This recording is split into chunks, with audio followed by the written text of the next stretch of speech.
முருகா என்ன முருகா, உனக்கெல்லாம் கொஞ்சமாவது மனசாட்சி இருக்கா? 4 மணி நேரம் கால் கெடுக்க நான் நின்றுருக்கேன். இப்போதான் ஒருத்தன் வந்தான்.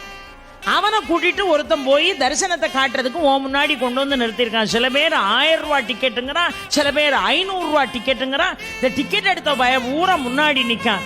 நான் கையில் 10 ரூபா கூட காசு இல்லாம உன் அனுகிரகத்தை பெறணும், உன் முகத்தை எப்படியாவது பாத்திர முடியாதான்னு நான் காத்து கிடக்கணப்பா.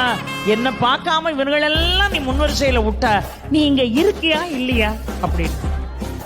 உடனே முருகன் சொன்னா, நான் ஏன்பா அப்படி அவசரப்படுறேன்? எல்லாத்துலயும் உங்களுக்கு அவசரம் தாண்டா, என்ன புரிஞ்சுக்கிடவே மாட்டேங்கிட. 1000 ரூபா கொடுத்து 500 ரூபா கொடுத்து விறுவிறுன்னு ஓடி வந்து வரிசையில நிக்காம பாரு, அவன் என்ன பார்த்துக்கிட்டு இருக்கான். ஆனா கால் கெடுக்க 4 மணி நேரமா நிக்கிறிய சுப்பிரமணி, ஒன்ன தாண்டா நான் பார்த்துக்கிட்டு இருக்கேன் பாரா முருகன்.